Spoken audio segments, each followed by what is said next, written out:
Welcome, ladies and gentlemen, to the Snake Pit Podcast, your one and only stop for all things entertainment, all things homegrown.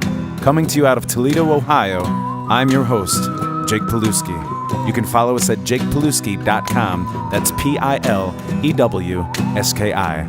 The Snake Pit. Here we are again in the second season of the Snake Pit Podcast. I'm your host, Jake Pilewski, this time with co-hosts, my wife, authorist, novelist, Amanda Pilewski. I know, she's already given me the look. And also co-host, comedian, Lorenzo Melcher. And our guest, this time, I know, we got a roster today. Our guest, none other than Zack Jacobs. You've seen him through Innovation Concerts with Ottawa Tavern. He's also the guitar player for Light Horizon. What's up, Zack? What's up? Thank you for having me. And you guys can say hi, too, if you want.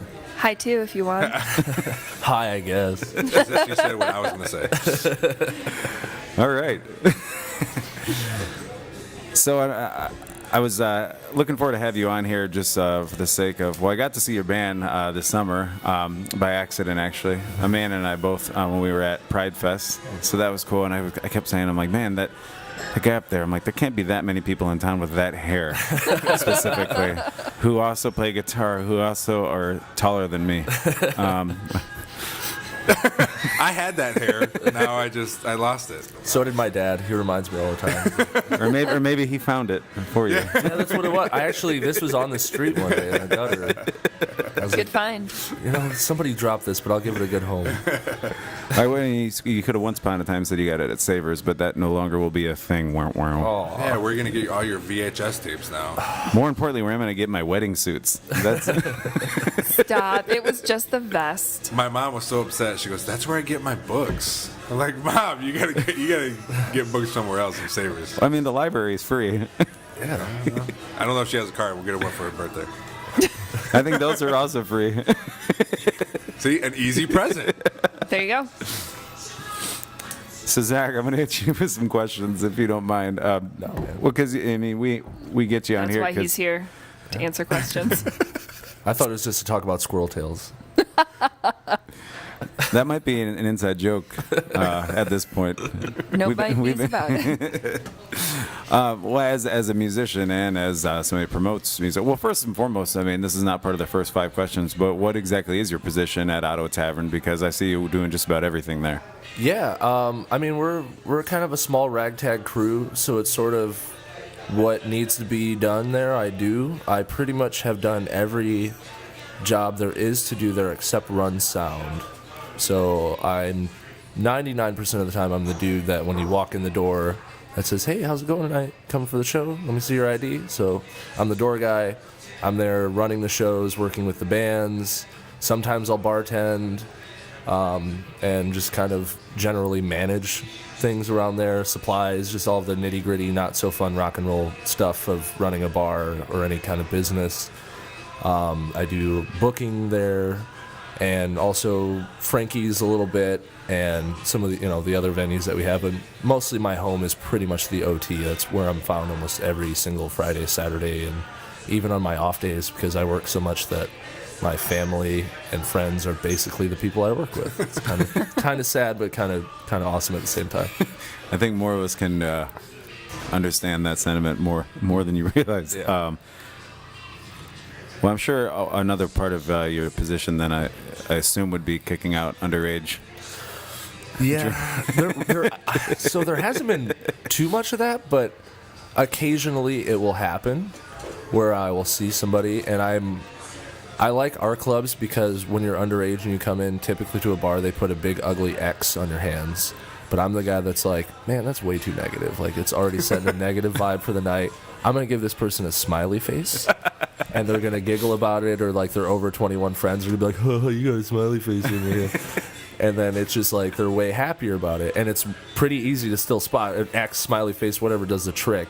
So I'll see people, and I'm like, "Hey, definitely, yeah, saw you pick up a PBR with your smiley face covered hand and try to drink it." Like, it's one of the not fun parts. It's mostly really, really fun job to do. Do you immediately have to throw them out, or do you say, "Hey, if you do that again, you're out of here"? Yeah, I pretty much throw them out because Okay. that could totally screw up our whole liquor license and everything like that. We don't play around with that sort of stuff.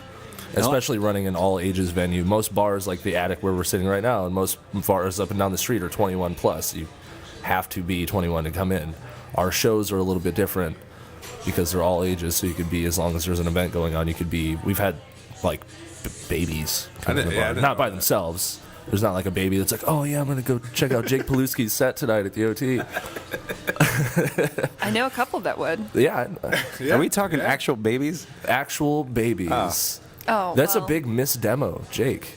You got to get in on the baby market. I know there's. Yeah, he's doing pretty good. My little kid's like they request his songs, so he's hitting that one at least. Yeah, imagine. Well, his daughter, my goddaughter, she's 3 now, just 3, and one of her favorite songs to play and sing is "When the Sky Falls Down." It's one of my favorite too. Well, I'm like, I feel awkward about it at first because it's not like the happiest tune in the world. I think it's more of an X and less of a smiley face. Right. But at the same time, I'm like, well, if she starts listening enough to the stuff on the radio and repeats those words, I mean, those are less innuendo and straight to the point, where mine's more interpretive. So I don't feel too bad. As her dad, I'm not concerned. Who's also a stand-up comedian. But she won't hear me for a while. Well, the first 5 minutes, the first 5 questions I'm going to throw at you, it'll be from the musician standpoint. The first 5. So first and foremost, what was your first album, your first full album that you purchased with your own money, sought out to own yourself? Oh man. I would say my first album that I sought out to purchase myself was Good Morning by Alkaline Trio. That was my first. My first song I ever learned how to play on guitar was Radio by Alkaline Trio. I liked Alkaline Trio. I still do. But that was pretty much probably the first record that I bought on my own.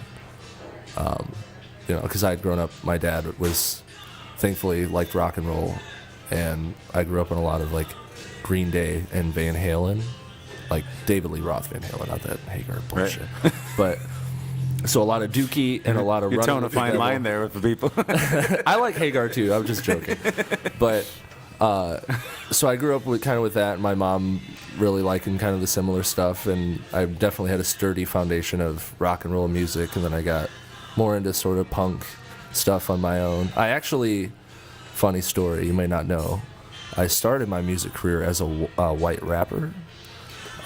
So it may actually be that my first record that I bought, well, no, I was like way too young to even have money, but the 8 Mile soundtrack was definitely one of those.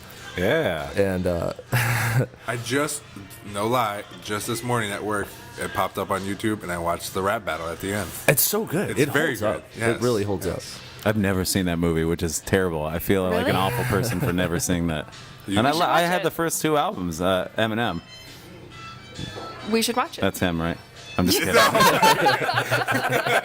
I'm just kidding. I just popped your speakers there. Sorry. Oh, it's all good. I wasn't apologizing to you. Oh, The people.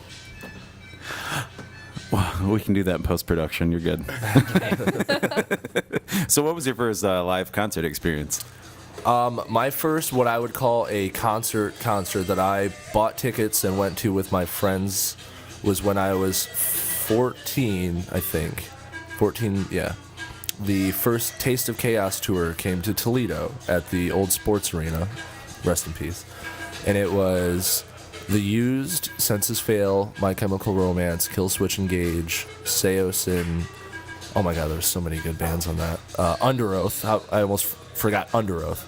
So yeah, that was my first, what I would call a concert. And I pretty much knew right then, like, that's the dude that I want to be. Like, I saw the dude from Killswitch Engage just like shredding it on guitar, and like, oh my god, those riffs are just nasty. And Gerard Way said fuck more than any human being I've ever heard in a like 45-minute period on stage. And I was like, sort of like, that's cool or whatever. I didn't really expect it, but it was punk rock, I suppose. He had a black suit and a red tie on, so he was like pretty punk rock. And so That was, yeah. And that's a pretty big daddy lineup for a first show. And it's kind of crazy to think about where all those bands since 04 or whatever ended up in their careers. Those are all headliner quality bands, and they were all just on this tour together back when you could put a tour of 7 bands like that together. It's crazy. That was an amazing show. She was there too? I was there too. I was there too.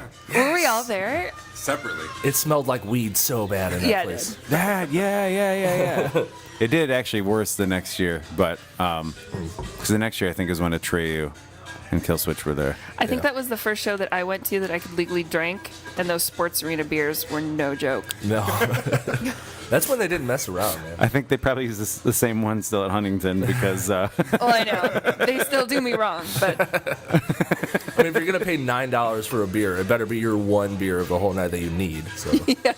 I think me and my buddy just took like 3 shots of vodka before we went in, and There you go. because we were too young. Right. Not what you tell the guy that has to deal with those kind of kids at Ottawa Tavern. Well, he doesn't have to deal with Lorenzo anymore. I know. I'm not going to make any comment on this. I'm sorry. I definitely never, ever drank ever before I was 21. When I think someone's of a Lorenzo's stature probably could have got away with it way before some of us. I mean, he's a tall, commanding presence. I just had to grow a beard, which I mean I was able to do that by the time I was 9, so I could have started drinking beer in grade school. I just chose not to. Are you sure? I mean, not more than like a sip. Daddy's backwash. Yeah, we don't. Oh God. It's not my interview. I'm not talking about my first drink. And that, if anything, that's like 2 birds, 1 stone. The first time that I drank beer, and the first time essentially kissing your own father. I thought this wasn't your own interview. Weirdo. Exactly. Third question, and then I'll let these guys pretty much take over because they're itching. I can see it. Third question being, if you could have any kind of collaboration with any artist, whether recording or playing live or just playing on stage, just for one song, who would it be? Do they have to be alive?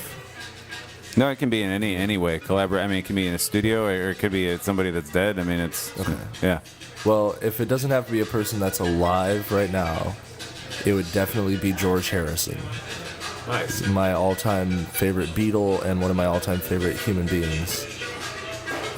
Best Beatle. Beatle George is best Beatle, in my opinion. I agree. Just kind of his whole style, his ethos, the way that he approached music as an extension of himself, like sort of his spirituality, and the way he was just in touch with everything without being too full of kind of the shit that comes along with sometimes that path of life. He was just like way cool and just immensely talented and kind of underrated and outshone in that lineup, kind of, in my opinion. So if I could just like rip a set with Georgie Boy, that would be like make my whole life complete for sure. I can understand that. I would love to hear it. Probably learn a thing or two from songwriting too. Yeah, that guy. a couple things. He's crazy, in a good way. Yes. Do you have, as a fourth question, do you have a most humbling or most embarrassing experience as a performer? I mean, I have a few. Well, few's actually doing really well compared to most people that have been on the podcast. Most people have a few dozen, so you're doing all right. Oh man, other than just like the normal, like, oh, my amp isn't working, get the sound guy up here. Oh, by the way, you didn't plug your guitar in. Kind of, the usual consummate professional problems. Like, there's like 300 people out there, and I'm like, technical difficulties. Oh, wait, my pedal board isn't plugged in right now. Damn electricity. Other than that, I mean, embarrassing moments on stage. Well, I remember one time, this was kind of early on in the music career. We were playing a show at Frankie's. I had the band I'm in now, Light Horizon. It went through a couple iterations in the past of our lineup. So we were in high school, and we were a hardcore band called Straying from Grace. And it was primarily myself, Ryan, our singer, guitar player, Light Horizon's original drummer, Tyler, and our original bassist, Jim. We were all in a hardcore band in high school. I remember we were like opening for We Came as Romans or somebody that was like really like blowing up in that scene. And I had my guitar in my hand. I was super nervous the whole show.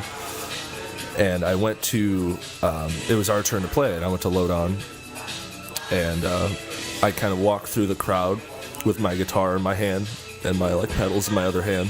And I was like, you know, Frankie's stage has this little step on the side of it. And I was like, I don't need that step. I'm a fucking rock star tonight.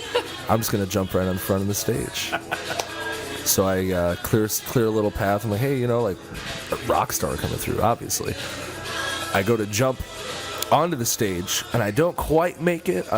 More like my foot and most of my leg gets hooked on the front of the stage, and I kind of end up in this weird splits face plant on Frankie's stage, much to the laughter and enjoyment of everybody behind me in the crowd. And I thought at first, holy shit. My second thought was, man, if only this had just broken my neck right now. Like, I could have just died. I wouldn't have to be here to deal with this. And I was just, like, really thinking, like, God, why did you let me live? What I said was, stood up, and I'm like, and he's okay! And then I kind of just, like, put my head down and, like, walked over to my amp, and I looked at my drummer, and he's like, are you okay, dude? And I was like, I don't know, I'm in a lot of pain, but let's just keep playing through this, okay? And moral of the story is I played Frankie Saturday, and I used the step. So, lesson learned. Definitely one you can't blame on the sound guy. No. Jake has a nice story about not using steps. I wish I was there to see that one. That was pretty recent, too. Oh, that was at Auto Tavern. Yeah. Oh, yeah. So, yeah, I was trying to help a guy out, you know. Another friend, trying to help load gear on stage, and then I was going to rock star myself off the stage. Yep. Missed completely. Yep. And my shoulder didn't work for a few days, so. No good deed goes unpunished. And I also... Do you have feeling in your thumb? Yeah, it only took 3.5 months to get it back. Here's how apparently shitty I am at my job. Until just now, I had no idea that happened. And I'm pretty sure I booked that night, and I was working that night. And you're like one of my favorite people to like work with and shit. So I had no idea. You played it off pretty well. I was saying, I'm one of the last people that's going to be like, I need to file an incident report. But yeah, he bit I hope you hard. have insurance. Like, if I don't have insurance, I don't expect anybody else to. Giggles. And here comes my fine. The end of the year fine I'm supposed to get for not having it. Uh-oh. Yeah. Yeah, you're on public record. Just take it out in post, Yeah. man. Government don't get Well, it. I'm also No, it's- married to a paralegal, so. Right. Well, I just celebrated 27 in July, and I was like, one whole year without health insurance. All right, I'm doing okay. Hey, congratulations, you survived. I survived. See, I'm on the opposite of that. I am a state employee and have very good health insurance, so Tell me what that's like. I'm so terrified of not having it. Like, I can't imagine.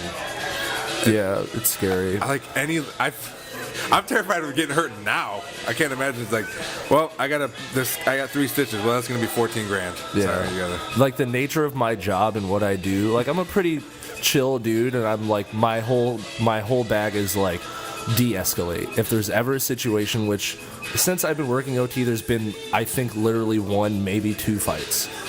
My whole situation, my whole ethos is just de-escalate.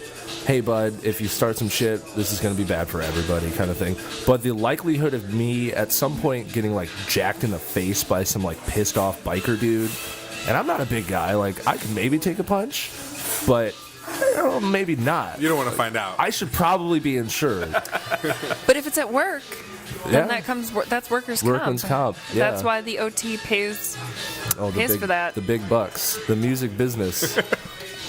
It's not that expensive. And if you need a stitch-up job, I mean, just like anything else, I'm sure there's a nice how-to do YouTube video for it. WikiHow. That's all you really need. I don't need a doctor. WebMD on one tab, WikiHow on the other tab. Or urgent care. Urgent care. Yeah, that works.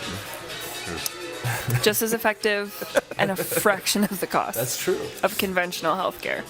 The last of the first five then would be what does push your buttons as an artist or performer?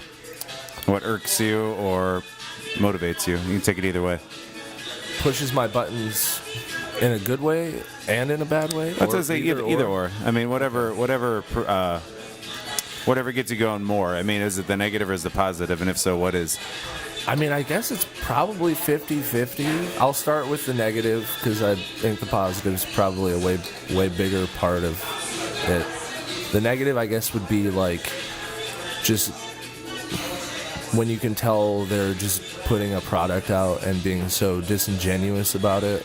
Because to me, I'm such an omnivore when it comes to music. I'll listen to death metal. I'll listen to 50s rock and roll. I'll listen to everything in between pretty much. I'll jam, literally my shuffle will just give you whiplash because you're like, oh shit, here's some Conway Twitty followed by like Mutilatred or like a fucking deathcore band that you're just jamming out to and you're like, what is this guy even doing with his life? Like, what is he? I can't possibly like all this shit. But I do. My whole thing is if you're genuine and you're really, you can tell that you believe in what you were putting out there because it's an extension of your being. It's an expression of, hey, this is my experience. This is what it is like to be me kind of thing in music. Then it's really, really easy to see that and relate to it. And it's really, really easy to see that when it's not there, when it's just bullshit. And so for me, that would be probably the big thing when stuff is just mindless meaningless words and notes to a backbeat, and it is the biggest thing in the world. I'm like, why are people like this? But I think, the positive aspect of it is what keeps me going is seeing artists that do that are fully putting themselves into what they're doing, and on any kind of level, on a national level, on a local level, like people like you, like your shows, when I see you live, it's something special because you are, more times than not that I've seen you, is just you up there, one dude, and it still feels so full and so big because you can tell what you're doing is real to you, and it's not just like, oh yeah, like this is just this fucking song, I hope people like it, And it really, I appreciate that. It resonates with you. That's why I like genuinely like really enjoy it. Enjoy having you out. Enjoy having so many people around here out, because it may not be like, oh, we could book Fetty Wap and fucking 9,000 people would show up. But that would just not be. I mean, sorry, apologize to Fetty Wap fans that might be listening to the Snake Pit podcast, but like, it's just not there for me. I would much rather have like 50 or 100 people there for some real ass shit going down in front of my eyes, and that's like really what it's all about to me. So that's admirable. I agree. But I would love to see Fetty Wap on stage at the OT. Oh my God, we had Froggy Fresh over the summer, and that blew my fucking mind. Kohlenberg's here; he's like the cook here tonight, and he would come over here and tell you that was a lit ass show, and it was. I mean, it was pretty weird. I don't even know what that is. Formerly known as Krispy Kreme. You have to see the YouTube videos to understand it. He actually brought a projector screen so that he could play the YouTube videos along with it, which was fucking hilarious. That's great. That's great. And also innovative. Yeah.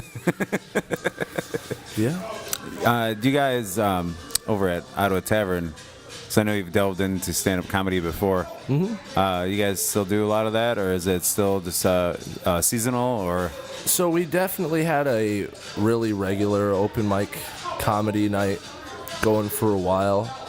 And I loved it, by the way. I was the one that was always there. I thought I recognized you from just being around there. Yeah.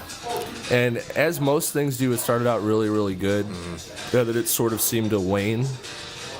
And so we sort of retooled it, rethought it, instead of trying to, every single week rely on this sort of same scene, same crowd to come out, where they may not always, that might not be the most exciting thing or important thing for them to do on a Monday night or whatever it is.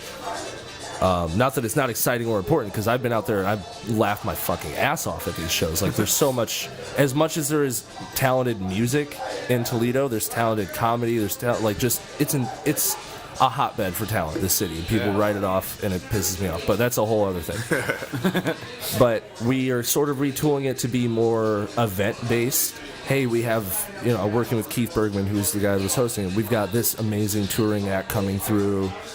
Could we set up a date for this? And we're like, yeah, absolutely. Like, as long as we can, we'll just make things count along the way, then it's better for him, it's better for the touring acts, it's better for just everybody overall. So it's definitely still something we want to support and have a part of what we do. It's just something that's sort of, at least as of right now, a more limited capacity than what it was, but it's not something that we're writing off, and certainly not something that couldn't come back in a more prevalent capacity in the future, I'd say. I know I liked it because it was a spot where I know I could kind of get in stage time, once a week if I wanted to go. But I understand because he was right. Go in there, it's the same people, same comics, and Keith tried to change it up too, like when he was bringing food, Yeah, the potlucks and stuff were really those cool. are cool. I like those, and that's part of, like, I don't do comedy all the time. Because of my job and other things I do, but that's part of it, is like just meeting people, having friends and that kind of stuff, and that's why I like doing it.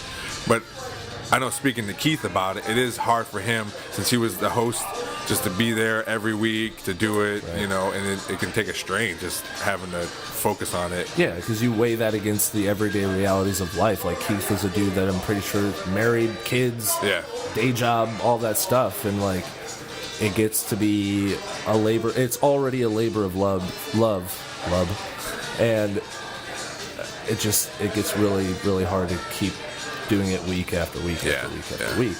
Where you can kind of save all of your mojo and make it like really fucking awesome, like one night of the month. Yeah, because sometimes it can just become one more commitment. Right. Because even if it's a fun thing, sometimes it doesn't have to be a fun thing all the time. Because then it becomes something you have to do instead of something that you want to do. Because I love going out and seeing gigs and seeing musicians and watching comedians and all of that, but it can't be every day. It can't be every week.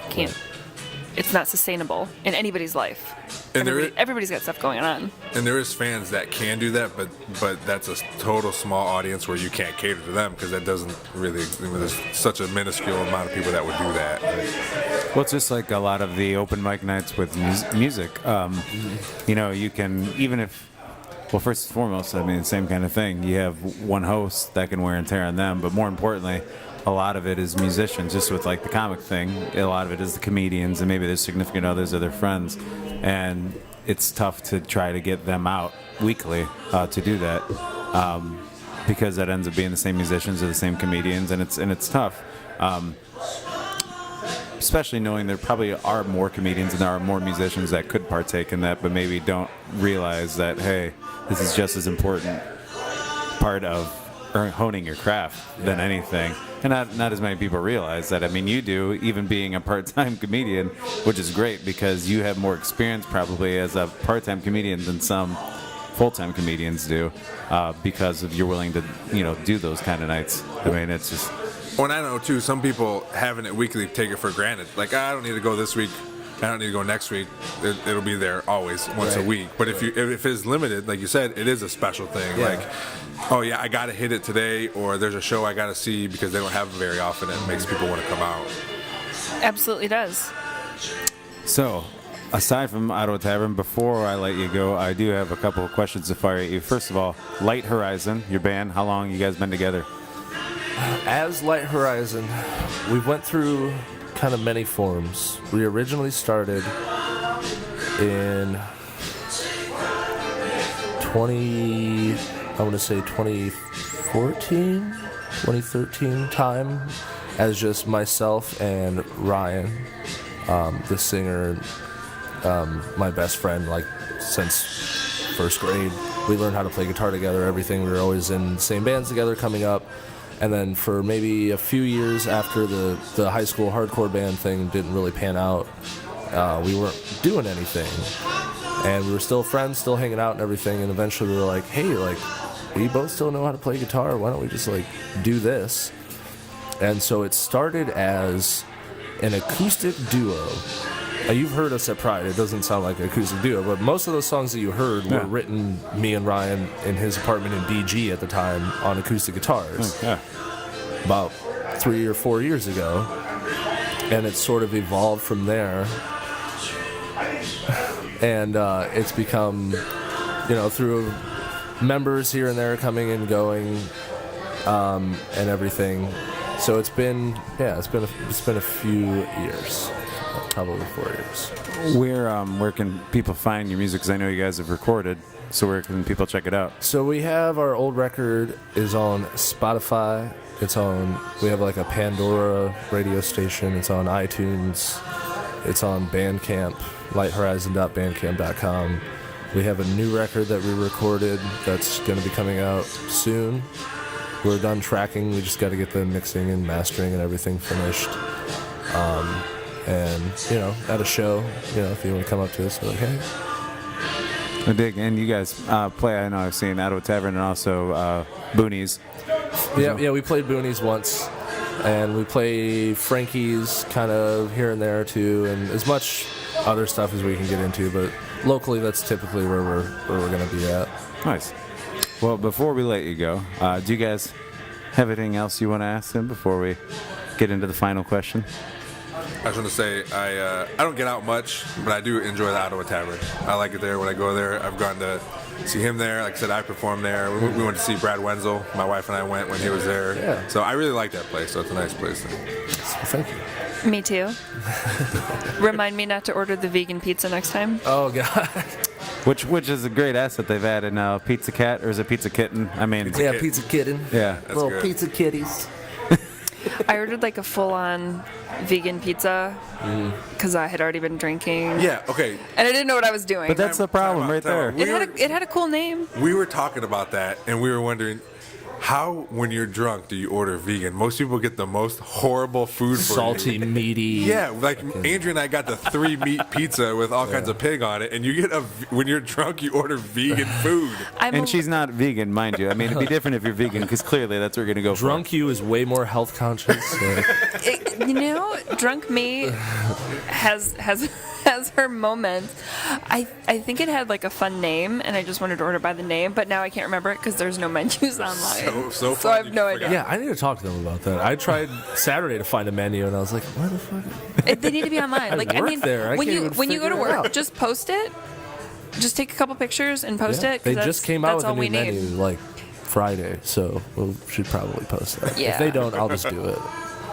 I'll just But I mean, I thought the vegan pizza was good. Nobody else did, and that's fine, I don't think it's that we didn't think it was good. It's maybe what I was hoping for, something greasy and pepperoni and bacon at that point in time. But it's okay. I'll try it again when I'm feeling health conscious. Yeah. I felt really good the next morning. I'm sure. There you go. See, I haven't really gotten into too much vegan food until they really came there, because I'm a baconator a day kind of dude, and so the other day they made a pizza and they just let me like try it or whatever. That's the perks, baby. But they were like, oh yeah, this has got soy rizo on it, and I was like, oh, what's this all about? And they're like, oh, it's like chorizo but not pork, it's soy. And I ate it. Pretty freaking good. I'm not gonna lie. I could have been fooled. As someone who grew up on chorizo. Oh yeah, chorizo. Renzo ain't buying it. Oh, yeah. See, he got all fancy with the pronunciation of it and everything. He fucking means business, okay? I'm not even gonna question it. Have you seen him? He knows his chorizo. No, we're doing this a podcast from a confessional, so we can't see anybody, actually.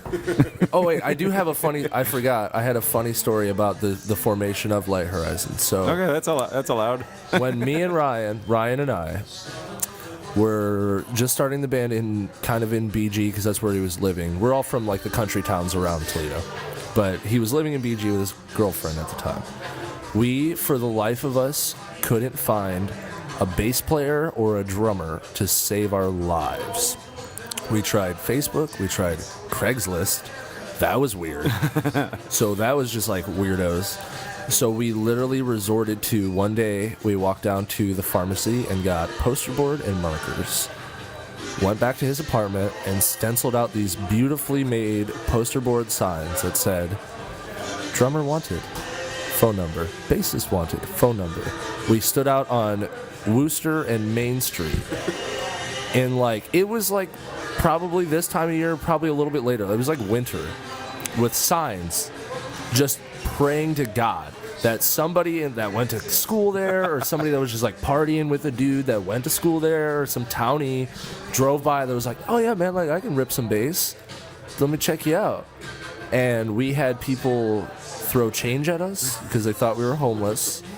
I had a homeless guy come up to me and ask me where the store was where they give you free stuff. And I was like, I don't know, dude, but if you find out, let me know, because I would love to go there. And I think we maybe had one guy that tried to jam with us, but we found out that he just made dubstep. And we're like, yeah, we're pretty much like a rock and roll band. I don't know how this is gonna fit into what we're doing.